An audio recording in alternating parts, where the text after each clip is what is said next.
क्या आप जानते हैं कि होलिस्टिक हेल्थ का मतलब सिर्फ जिम, डाइट या मेडिटेशन नहीं होता है। ये उस पूरी यात्रा का नाम है जहां शरीर, मन और आत्मा तीनों एक साथ स्वस्थ और संतुलित होते हैं। ओशो कहते हैं, अगर शरीर बीमार हो तो डॉक्टर ठीक कर सकता है, लेकिन अगर आत्मा बीमार हो जाए तो उसका इलाज सिर्फ जागरूकता होने में है। आज मैं आपको बताने जा रहा हूं 7 ऐसे होलिस्टिक राज, यानी संपूर्ण स्वास्थ्य, जो आपकी जिंदगी को पूरी तरह से बदल सकते हैं, भीतर से बाहर तक। तो चलिए शुरुआत करते हैं खुद को समझने और ठीक करने की इस सच्ची यात्रा की। ओशो कहते हैं, शरीर की बीमारी बस बाहर दिखाई देती है, असली बीमारी भीतर होती है, मन में। जो भी तुम्हारे शरीर में घट रहा है उसकी शुरुआत अक्सर तुम्हारे विचारों से होती है। जब मन बेचैन होता है, तनाव से भरा होता है, चिंता में डूबा होता है, तो शरीर पर उसका सीधा असर होता है। ओशो साफ कहते हैं, अगर मन में शांति हो तो शरीर खुद अपने आप को ठीक कर लेता है। यह बहुत सीधा और साफ सत्य है, लेकिन हम अक्सर इसे नजरअंदाज कर देते हैं। हम डॉक्टर के पास जाते हैं, दवा लेते हैं, लेकिन मन की उलझनों को वही का वही छोड़ देते हैं। हम सिरदर्द की गोली तो खाते हैं, लेकिन सोचते नहीं कि सिरदर्द क्यों आया। क्या लगातार चिंता, गुस्सा, दबाव, दुख, यही तो उसके कारण नहीं?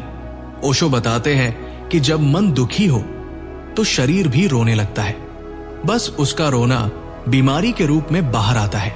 इसलिए ओशो कहते हैं, अपने सोचने के तरीके को देखो। क्या तुम खुद को कोसते रहते हो?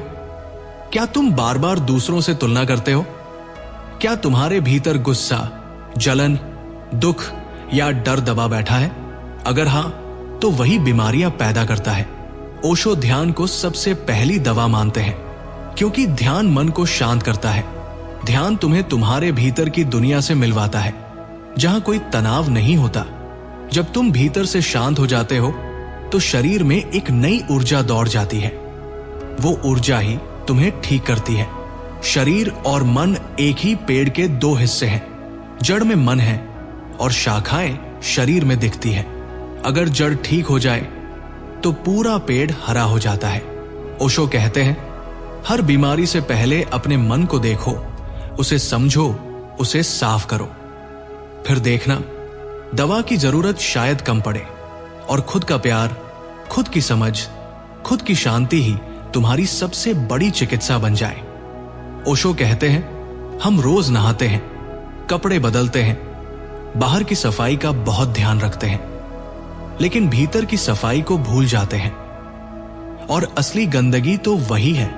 रोज के झंझट, लोगों की बातों, दुनिया के डर, चिंता, जलन, गुस्से, ये सब अंदर जमा होते जाते हैं।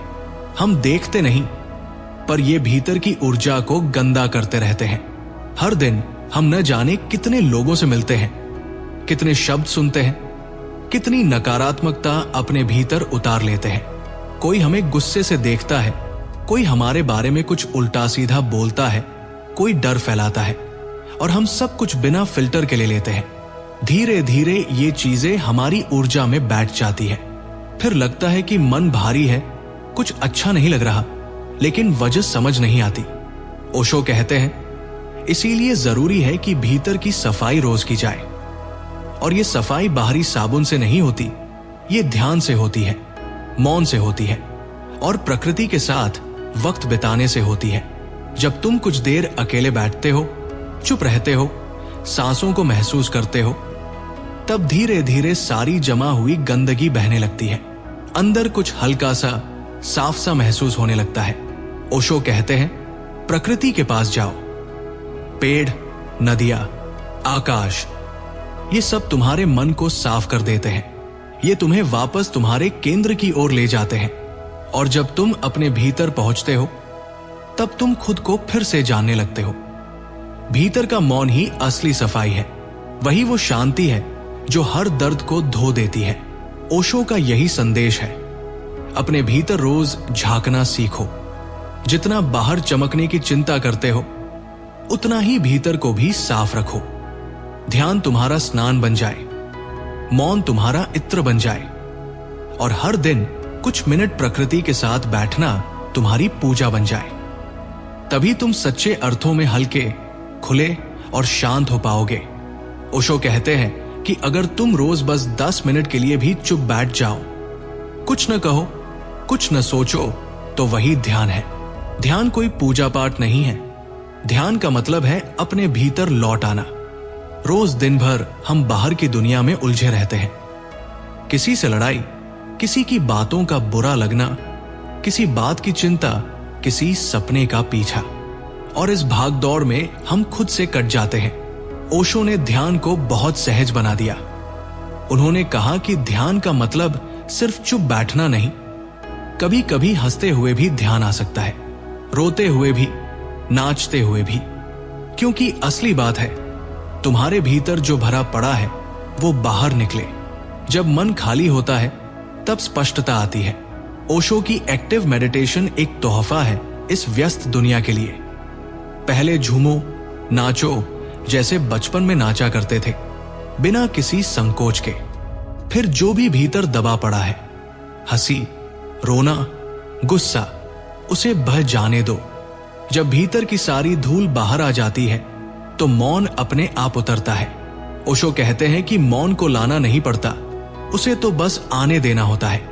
और मौन तभी आता है जब विचार हटते हैं। जब विचार हटते हैं तो साफ दिखने लगता है, जैसे धुएं के हटने के बाद शीशा साफ नजर आता है। रोज 10 मिनट भी अगर तुम बैठो और अपने भीतर देखो, बिना किसी जजमेंट के, तो धीरे धीरे मन की धुंध छंटने लगेगी। तुम सोच नहीं रहे होगे, पर फिर भी सब समझने लगोगे। यही है स्पष्टता, यही है ध्यान की असली शक्ति। ओशो कहते हैं, ध्यान तुम्हें नया नहीं बनाता, ध्यान तुम्हें वही बना देता है जो तुम सच में हो।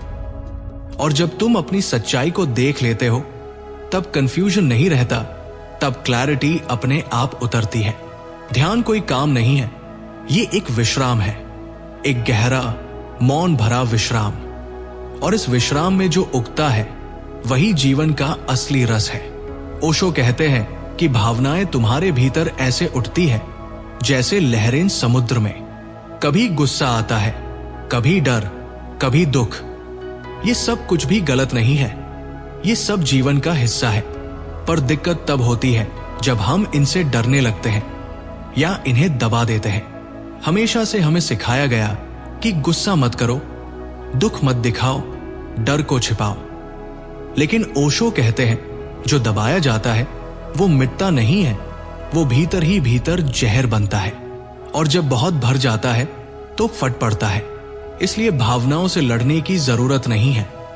बस एक काम करो, जब भी कोई भावना आए उसे महसूस करो। जैसे कोई बारिश की बूंद तुम्हारे चेहरे पर गिरे, तुम उसे महसूस करते हो ना, वैसे ही गुस्से को देखो, दुख को देखो, डर को देखो, बिना कोई फैसला किए, बिना कोई प्रयास किए। ओशो कहते हैं, ध्यान का मतलब यही है, देखना। भावना को पूरी तरह देख लेना ही उसे खत्म कर देता है। क्योंकि जब तुम उसे देख रहे हो तब तुम भावना नहीं हो, तुम एक गवाह हो, और गवाह होना ही मुक्ति है। बहुत बार ऐसा होता है कि हम या तो भावना को दबा देते हैं या उसमें बच जाते हैं। जैसे कोई नाराज हुआ तो तुरंत चीखने लगा, गुस्से में आकर चीजें तोड़ दी। ये बह जाना है। और कई बार हम सोचते हैं गुस्सा नहीं करना चाहिए, और उसे अंदर ही अंदर दबा लेते हैं। ये दोनों ही संतुलन नहीं है। ओशो कहते हैं, संतुलन का मतलब है बीच का रास्ता। न भावना से लड़ो, न उसमें खो जाओ। बस उसके साथ बैठो, उसकी सांस सुनो, उसका रंग देखो, उसकी ऊर्जा को महसूस करो। जब तुम पूरी तरह किसी भावना को महसूस कर लेते हो, तब वो अपने आप चली जाती है, क्योंकि उसका काम बस तुम्हारे भीतर से गुजर जाना था। तुमने उसे रास्ता दे दिया और वो निकल गई। यही है सच्चा भावनात्मक संतुलन।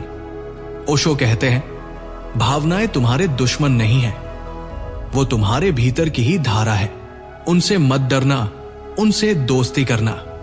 तभी तुम सच में हल्के हो पाओगे, शांत हो पाओगे, और जीवन की असली मिठास को महसूस कर पाओगे। ओशो कहते हैं कि इंसान सिर्फ शरीर नहीं है, वो एक ऊर्जा का बहाव है। हमारे शरीर के अंदर हजारों ऊर्जा की नाड़ियां बहती है, जैसे अदृश्य नदियां, जिनसे हमारे विचार, भावनाएं और अनुभव जुड़ते हैं। जब कोई दुख होता है, गुस्सा आता है, डर पैदा होता है, तो ये सारी नाड़ियां प्रभावित हो जाती हैं। और अगर हम इन्हें ठीक न करें तो वही भावनाएं धीरे धीरे बीमारी बन जाती है। ओशो की दृष्टि में उपचार सिर्फ शरीर का नहीं, ऊर्जा का होना चाहिए। अगर ऊर्जा ठीक है तो शरीर खुद ब खुद ठीक हो जाता है। और इसके लिए सबसे सरल तरीका है ध्यान। जब तुम ध्यान में बैठते हो, मौन में चले जाते हो, तो तुम्हारी ऊर्जा अपने आप संतुलन में आने लगती है। ध्यान कोई तकनीक नहीं, एक समर्पण है, जहां तुम कुछ नहीं करते, सिर्फ अपने भीतर को सुनते हो। उस सुनने में बहुत गहराई होती है और वहीं से उपचार शुरू होता है। ओशो बार बार कहते हैं, सांस को महसूस करो, उसकी धड़कन को सुनो, क्योंकि गहरी श्वास तुम्हारे अंदर की रुकी हुई ऊर्जा को खोल देती है। जब तुम धीरे धीरे और गहराई से सांस लेते हो, तो वो तुम्हारे भीतर के तनाव को बहा ले जाती है। ध्यान और सांस का मेल एक सरल और प्रभावशाली हीलिंग है। मौन भी एक चमत्कारी औषधि है।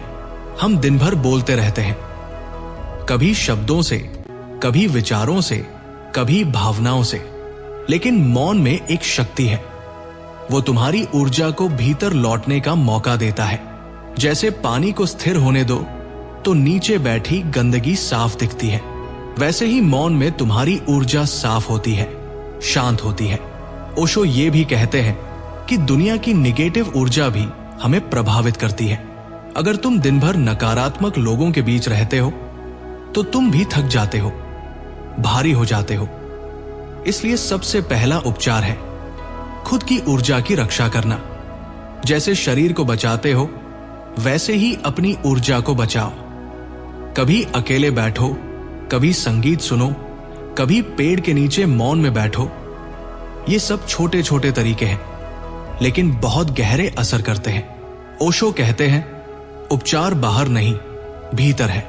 अगर तुम ध्यान से जीना सीख जाओ, अगर तुम श्वास की शक्ति को पहचान लो, अगर तुम मौन को अपनाओ, तो तुम खुद अपने ही डॉक्टर बन जाते हो। जीवन की हर बीमारी का समाधान तुम्हारे भीतर है। बस उस तक पहुंचने के लिए थोड़ी शांति, थोड़ा साहस और थोड़ी समझ की जरूरत है। ओशो कहते हैं कि खाना सिर्फ पेट भरने का काम नहीं है, ये एक ध्यान की क्रिया है। तुम जो खा रहे हो वो सिर्फ तुम्हारे शरीर को नहीं बना रहा, वो तुम्हारे मन पर, तुम्हारे विचारों पर, तुम्हारी भावनाओं पर भी असर डाल रहा है। जिस तरीके से तुम खाते हो, जितनी सजगता से खाते हो, वही तय करता है कि वो खाना तुम्हें पोषण देगा या बोझ बन जाएगा। आजकल लोग जल्दी जल्दी खाते हैं, फोन देखते हुए खाते हैं, टीवी के सामने खाते हैं, किसी से लड़ते झगड़ते खाते हैं। ओशो कहते हैं, जब तुम खाना खा रहे हो तब सिर्फ खाना खाओ। हर कौर को महसूस करो, उसकी खुशबू को सूंघो, उसका स्वाद लो और शांति से खाओ। वो खाना फिर सिर्फ अन्न नहीं रहेगा, वो प्रार्थना बन जाएगा। ओशो ये भी कहते हैं कि खाना जितना प्राकृतिक होगा उतना अच्छा होगा। मतलब ज्यादा पका हुआ, डिब्बा बंद, बासी या बहुत मसालेदार खाना तुम्हारी ऊर्जा को भारी कर देता है। हल्का, मौसमी, ताजा और सादा खाना तुम्हें शांत और सजग बनाता है। शरीर को वही खाना पचाने में आसानी होती है जो प्रकृति से सीधे आता है। ओशो ध्यान दिलाते हैं कि जो भोजन तुम खा रहे हो उसका प्रभाव तुम्हारे मन की दशा पर पड़ेगा। अगर तुम बहुत ज्यादा मांसाहारी, मसालेदार या रासायनिक चीजें खाते हो तो तुम्हारे विचारों में अशांति और बेचैनी आ सकती है। और अगर तुम हल्का, ताजा, प्रेम से बना और शांत चित्त से खाया हुआ भोजन लेते हो तो तुम्हारे भीतर एक तरह की मौन ऊर्जा जागती है। ये सीधा असर है भोजन और मन के बीच का। भोजन का समय भी एक ध्यान का समय बन सकता है। ओशो कहते हैं, जैसे तुम ध्यान में मौन बैठते हो, वैसे ही खाना खाते वक्त एक सजगता रखो। कोई जल्दी नहीं, कोई हड़बड़ी नहीं, बस शांत मन से बैठो और हर निवाले को ऐसे खाओ जैसे वो अस्तित्व की ओर से आया कोई उपहार है। उसमें कृतज्ञता होनी चाहिए। और सबसे जरूरी बात, जब तुम खाना खा रहे हो तो खुद को सुनो कि तुम्हारा शरीर क्या चाहता है। ओशो कहते हैं कि शरीर बहुत बुद्धिमान है। अगर तुम सजग रहो तो वो तुम्हें खुद बताएगा कि उसे क्या चाहिए, कितना चाहिए और कब चाहिए। बस तुमको इतना करना है कि उसके सिग्नल को महसूस करो। ओशो के अनुसार सजग भोजन यानी होलिस्टिक पोषण का मतलब है तुम खाना इस तरह खाओ कि वो तुम्हारे शरीर, मन और आत्मा तीनों को छू ले। जब तुम इस तरह से भोजन करने लगते हो तो सिर्फ शरीर नहीं बदलता, तुम्हारा पूरा जीवन बदलने लगता है। शरीर हल्का होता है, मन शांत होता है और आत्मा आनंदित। ओशो का संदेश बहुत सरल है। खाना भी ध्यान बन सकता है अगर तुम सजग हो जाओ।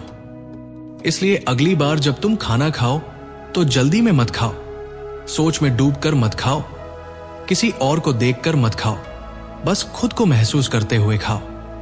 यही सच्चा भोजन है, यही सच्चा पोषण है।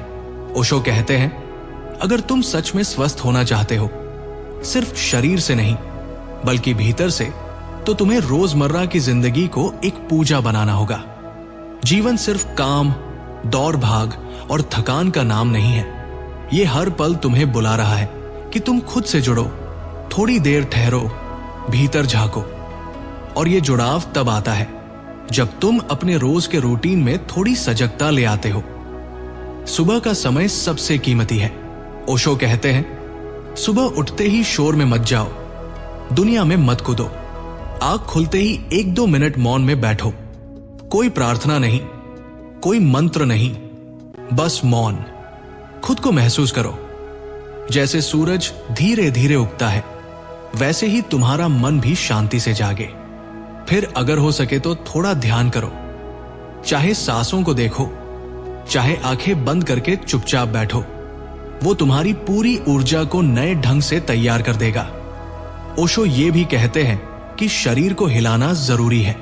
हल्की योग क्रियाएं, कुछ स्ट्रेचिंग या चलना, ये शरीर को जगा देता है। लेकिन योग सिर्फ एक्सरसाइज नहीं है, वो एक तरीका है शरीर से दोस्ती करने का।